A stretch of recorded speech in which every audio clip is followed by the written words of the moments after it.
허락하신 하나님의 말씀은 빌립보서 4장 14절로 23절까지 말씀입니다.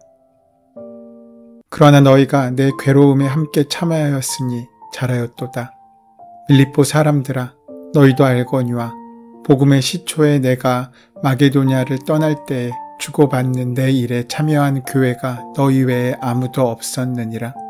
데살로니가에 있을 때에도 너희가 한 번뿐 아니라 두 번이나 나의 쓸 것을 보내었도다. 내가 선물을 구함이 아니요 오직 너희에게 유익하도록 풍성한 열매를 구함이라. 내게는 모든 것이 있고 또 풍부한지라. 에바브로디도 편에 너희가 준 것을 받음으로 내가 풍족하니 이는 받으실 만한 향기로운 제물이요 하나님을 기쁘시게 한 것이라. 나의 하나님이 그리스도 예수 안에서 영광 가운데 그 풍성한 대로 너희 모든 쓸 것을 채우시리라. 하나님 곧 우리 아버지께 세세 무궁하도록 영광을 돌릴지어다. 아멘. 그리스도 예수 안에 있는 성도에게 각각 문안하라. 나와 함께 있는 형제들이 너희에게 문안하고 모든 성도들이 너희에게 문안하되 특히 가이사의 집 사람들 중 몇이니라. 주 예수 그리스도의 은혜가 너희 심령에 있을지어다. 오늘 본문에서 이제 바울은 빌립보 교회를 향해 마지막 인사를 합니다. 그 인사에는 칭찬과 감사가 묻어 있습니다. 그리스도의 삶의 특징 중 하나는 기쁨입니다. 이 기쁨은 윤택한 삶에서 비롯된 것이 아니라 자신의 것을 다른 사람에게 나누고 하나님께 드릴 때 얻을 수 있는 것입니다. 이 기쁨에 관하여 바울은 편지 마지막 부분에 이르러 빌립보 교회 성도들이 에바브로디도를 통해 자신에게 보낸 선물에 대한 감사를 표현합니다. 또한 바울 자신이 물질적인 필요에 대해 어떤 태도를 갖고 있는지 빌립보 교회가 어떻게 도움이 되어 있는지를 말하고 있습니다. 바울에게 빌립보 교회는 특별한 교회였습니다. 자신이 세운 첫 번째 교회이기도 하였지만 또한 자신을 끝까지 믿고 도와주었던 교회이기도 했기 때문입니다. 빌립보 교회가 어떤 교회였는지 오늘 본문의 바울의 말을 빌려서 보면 두 가지 정도로 요약될 수 있습니다. 먼저 그들은 은혜의 통로가 되는 교회였습니다. 빌립보서 1장 5절을 보면 여러분이 첫날부터 지금까지 복음을 전하는 일에 동참하고 있기 때문입니다. 라고 바울은 밝히고 있습니다. 흐르지 않는 물은 썩습니다. 흘러야 맑음을 유지할 수 있고 생명을 피워낼 수 있습니다. 그런데 은혜도 마찬가지입니다. 받은 은혜는 우리 안에 머물면 썩어질 수밖에 없습니다. 우리를 통해 흘러가야 합니다. 흐르지 않으면 썩는다고 했습니다. 그것이 영적인 타락입니다. 통로가 흐르지 않고 막히면 더 이상 물이 들어오지 않고 그 물은 썩어지고 아무도 살 수 없는 죽음의 늪이 되어 버리는 것입니다. 빌립보 교회는 복음을 받는 데 멈추지 않았습니다. 그 복음을 만나고 그 기쁨의 감격을 전하는 일을 멈추지 않았습니다. 복음을 전했다는 의미는 자신이 구원받은 기쁨을 나눴다는 뜻입니다. 자신을 변화시킨 그리스도의 은혜를 전하고 있다는 의미입니다. 그것이 얼마나 좋고 얼마나 아름다운지를 선포했다는 것입니다. 그들은 자신이 받은 은혜를 늘 나눴습니다. 자신에게 주어진 복을 늘 알렸습니다. 좋은 것을 자신만 소유하고 있지 않았습니다. 자신들을 통해 그 좋은 것들이 흘러서 모든 사람들이 그 은혜를 누리도록 헌신하는 것이 복음의 전파입니다. 이것이 인간 본연의 성품이고 기독교의 본질입니다. 기쁨은 나눌수록 배가 된다는 원리를 말하고 있는 것입니다. 은혜는 나누면 나눌수록 더 크고 풍성해집니다. 그리고 빌립보 교회가 어떤 교회였는지 4장에서 그 설명이 등장합니다. 오늘 본문 14절 말씀에 그러나 여러분이 나의 고난에 동참한 것은 잘한 일입니다. 라고 바울은 말합니다. 그러니까 빌립보 교회는 바울의 고난에 동참한 교회였습니다. 빌립보 교회는 바울이 감옥에 있을 때도 그를 돌보았습니다. 바울이 여러 가지 죄목으로 혹은 누명으로 로마 황제를 모욕했다는 이유로 범죄자로 몰릴 때마다 그들은 두려움 없이 바울을 도왔습니다. 다시 말하면 그들은 우는 자와 함께 울어주는 이웃이었습니다. 무거운 짐은 함께 지면 가벼워지는 법입니다. 그들은 그 수고를 마다하지 않았습니다. 이 두 가지 빌립보 교회의 모습이 어떻게 보면 기독교인의 기본적인 성품이기도 합니다. 또한 모든 교회가 붙잡고 이루어야 할 기초적인 사명이기도 합니다. 사랑하는 여러분, 여러분은 어느 곳에 있든지 은혜의 통로가 될 수 있어야 합니다. 쓰레기나 오물의 통로가 아니라 은혜의 통로 말입니다. 기분을 좋게 하고 만남을 풍성하게 하는 사랑의 통로, 굳은 마음을 부드럽게 하고 깨진 심령을 따뜻하게 하는 통로, 작은 촛불이 주위를 밝히듯 받은 은혜와 사랑으로 세상을 밝히는 통로가 될 수 있어야 합니다. 그러기 위해서 우리는 우는 자와 함께 울 수 있어야 합니다. 고통받고 고난받는 사람들을 위해, 또 여러 가지 병으로 아프고 상처로 낙심한 사람들을 위해, 사회적인 관습과 모순으로 낭망한 사람들을 위해 함께 울며 기도할 수 있는 그리스도인이 될 수 있어야 합니다. 이러한 빌립보의 두 가지 모습을 통해서 우리에게 전해지는 분명한 메시지가 있습니다. 그것은 나에게만 머물지 말고 내 밖을 향하여 눈을 열 수 있어야 한다는 것입니다. 나를 위로하기 위한 가장 좋은 방법은 내가 아닌 나 밖으로 시선을 돌릴 때입니다. 나에게만 머무는 시선을 멈추고 나 밖을 향할 때, 그때 오히려 내 안에 위로와 감사가 찾아옵니다. 왜냐하면 그때 주님께서 우리를 도우시기 때문입니다. 빌립보 교회가 바로 그런 교회였습니다. 그들에겐 풍성한 열매가 있었습니다. 17절 말씀입니다. 내가 선물을 구함이 아니요 오직 너희에게 유익하도록 풍성한 열매를 구함이라. 바울은 빌립보 교인들의 사랑이 담긴 끊임없는 물질적 후원을 고마워하면서 한편으로는 또 다른 기대를 하고 있음을 고백하고 있습니다. 그 큰 관심은 자신의 풍요함이나 유익에 있는 것이 아니라 바로 성도들의 풍요함에 있었습니다. 과실에 해당하는 헬라어는 비유적으로 투자를 얻어지는 이익 배당금이라는 의미를 포함하고 있다고 합니다. 즉, 빌립보 교인들이 바울에게 했던 헌금은 일종의 자기 자신을 위한 영적인 투자라고 볼 수 있습니다. 그렇다고 그들이 그러한 이득을 보기 위해서 투자한 것은 아닙니다. 그들은 그 모든 것을 얼마나 나에게 이익이 될 것인가가 아니라 사랑으로 한 일입니다.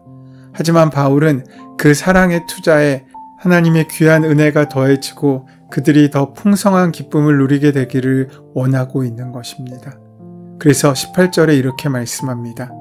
내게는 모든 것이 있고 또 풍부한지라 에바브로디도 편에 너희가 준 것을 받음으로 내가 풍족하니 이는 받으실 만한 형리로운 재물이요 하나님을 기쁘시게 한 것이라. 내게는 있고로 번역된 헬라어는 문자적으로는 내가 이미 받았다는 의미이나 상어부 용어에서는 이것은 나의 영수증이다 라는 의미로 해석할 수 있습니다. 다시 말해서 바울은 그동안 빌립보 교인들이 자신에게 베푼 정성과 사랑은 기대를 넘어설 정도로 컸다는 것을 말해주고 있습니다. 옥중에 갇혀있던 바울이 말하고 싶었던 핵심은 빌립보 교회 성도들이 보내준 선물보다 눈에 보이지 않는 사랑에 감동하며 인사를 하고 있다고 말할 수 있습니다. 바울은 빌립보 성도들이 자신에게 보낸 이 모든 선물을 하나님께 드려진 제물로 표현하고 있습니다. 그들이 바울에게 보낸 선물은 인간적 차원에서 주어진 선물이 아니라 하나님께 헌신하는 마음과 하나님 나라의 복음사역을 위해 자신에게 보낸 것임을 강조하기 위해서 제물이라는 단어를 사용하고 있습니다. 제물이라는 용어는 하나님께 드려지는 많은 동물 제물과 비둘기 제물, 곡물 등을 가리키는 구약 성경에 자주 등장하는 용어입니다. 바울은 이러한 표현을 사용하여 선물을 준 빌립보 성도들에게 올바른 정성과 믿음과 사랑과 감사의 태도로 바친 것에 대하여 경의를 표하고 있는 것입니다. 그래서 19절에 나의 하나님이 그리스도 예수 안에서 영광 가운데 그 풍성한 대로 너희 모든 쓸 것을 채우시리라 라고 축복하고 있습니다. 바울은 자신을 풍족하게 채워준 빌립보 성도들에게 하나님께서 그들의 모든 쓸 것 역시 풍성하게 채워주시리라고 말하고 있습니다. 빌립보 성도들이 바울이 공궁에 처해 있을 때 그를 도운 것처럼 바울은 하나님께서 그들에게 필요한 모든 것을 채워주시기를 바라고 있습니다. 그 풍성한 대로라는 뜻을 좀 더 구체적으로 풀이한다면 하나님께서 채워주시는데 많은 것 중에 일부분이나 또는 받았으므로 마지못해 갚는 마음으로 주시는 것이 아니라 하나님께서 해주실 수 있는 풍성함을 따라 마음껏 부어주신다는 의미로 해석할 수 있습니다. 그래서 바울은 그러한 풍성한 기쁨의 은혜가 하나님으로부터 임하게 되기를 소원하고 축복하고 있는 것입니다. 그러면서 20절 말씀엔 이렇게 마무리됩니다. 하나님 곧 우리 아버지께 세세 무궁하도록 영광을 돌릴지어다. 아멘. 바울은 이와 같은 송용으로 1장 12절부터 계속되어 온 서신의 본론부를 끝을 맺습니다. 여기서 세세무궁토록으로 번영된 헬라어는 앞으로 전개되는 헤아릴 수 없는 무한한 긴 시간을 이야기합니다. 이러한 송영은 이 시대에만 제한되는 것이 아니라 앞으로 다가올 시대와 그 뒤에 이어지는 측량할 수 없는 그 시간까지 적용되는 놀라운 개념임을 이야기하고 있습니다. 영광을 돌릴지어다라고 번역된 단어는 원문에는 헬라어 독사라는 명사로만 나옵니다. 바울은 여기서 동사를 생략한 명사만을 사용함으로써 하나님께서 채우실 것을 믿는다면 마땅히 영광을 돌려야 하지 않겠느냐는 강조를 한 단어로 강력하게 말하고 있는 것입니다. 그러면서 이어지는 21절부터 23절 말씀은 빌립보서의 마지막 끝맺는 말로서 마지막 문안 인사와 축도가 기록되어 있습니다. 원문으로 볼 때 이러한 결론부 중 특별히 본문은 빌립보 성도들을 향해 다른 성도들에게 문안할 것을 명하는 내용입니다. 바울은 인사하라고 하는 대상을 빌립보 교회 내의 성도들이나 마게도니아 지역 교회로 제한하지 않습니다. 그 대상은 모든 그리스도 예수를 믿는 성도들이었습니다. 그리스도 예수를 믿음의 대상으로 가진 성도들이라면 누구나 막론하고 문안의 대상이 됩니다. 거주하는 지역에 경계가 있을지라도 믿음과 영적 교제에 있어서는 그 경계가 있을 수 없습니다. 동시에 바울은 자신과 함께 있는 형제들이 그리스도 안에 있는 형제들에게 문안하고 있음을 알리고 있습니다. 두 번째에 나온 문안하고라고 쓴 헬라어는 현재 시제를 가지고 있으며 그 형제들이 누구인지 직접적으로 알 수 없지만 그들이 바울과 같이 편지가 쓰인 당시에 인사를 하고 있음을 추정할 수 있습니다. 바울은 빌립보 성도들에게 문안하고 있는 사람들 중 특히 가이사 집에 있는 사람들을 언급하고 있습니다. 가이사 집의 사람들 중 몇 사람이 빌립보 교인들에게 안부를 전한 것은 여러 이유로 해설될 수 있습니다. 빌립보는 로마의 식민지였기 때문에 로마 정부가 많은 관리들을 그곳에 파견하였다고 볼 수 있습니다. 그런 배경으로 인해 가이사의 집 사람들 중 몇이 일찍이 빌립보에서 기독교로 개종하였고 후에 본국으로 돌아갔을 수 있습니다. 그러므로 그들은 자신들이 신앙생활을 시작하였고 더불어 신앙생활을 하였던 빌립보에 사는 성도들의 소식이 궁금해서 바울 서신을 통해 격가지로 문안 인사를 했다고 볼 수 있습니다. 또한 로마에 있는 가이사의 집에 속한 자들 중에 상당수가 로마 제국의 동부 지역에서 온 사람들이었다는 것은 잘 알려진 사실인데 빌립보 교인들에게 이 특별한 안부를 전하는 자들이 동부 지역 중에서 특히 마게도니아에서 온 사람들이었을 거라는 해석도 있습니다. 어쨌든 바울은 문안 인사를 전하면서 이들이 언급하고 있는 것을 볼 때 가이사의 집 사람들 중에도 그리스도를 믿는 성도가 있었다는 사실은 그 당시 복음이 얼마나 힘있게 전파되어지는지를 보여주는 한 증거가 됩니다. 하나님의 종이요 사도된 바울은 빌립보 교인들을 위해 마지막으로 하나님의 사랑으로 말미암은 그리스도의 공로에 기초한 은혜를 선포합니다. 바울은 빌립보서를 통해 은혜로 시작해서 은혜로 마무리하고 있습니다. 그리스도의 은혜는 값없이 주어지는 사랑의 원천이며 사람의 생각과 능력을 뛰어넘는 것이고 하나님과 사람 간의 막힌담을 허무는 동시에 분열과 다툼을 없애고 그리스도 안에서 하나로 만드는 원동력이 된다는 증언을 통해서 빌립보서를 마무리하고 있습니다. 바울은 나눔과 섬김을 실천하는 빌립보 성도들에게 필요한 모든 것을 하나님께서 풍성히 채워주실 것을 확신했습니다. 성도들의 풍성한 삶은 많은 재산을 소유할 때가 아니라 풍성히 채우시는 하나님과 동행할 때 가능한 것입니다.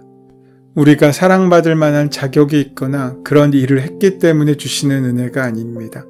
하나님의 풍성하심은 우리의 죄와 허물로 항상 드릴 것보다 받을 것에 집착하고 이웃과 나누기보다는 내 자신만을 채우려고 하는 우리의 이기적인 성품에서도 동일하게 함께 하십니다.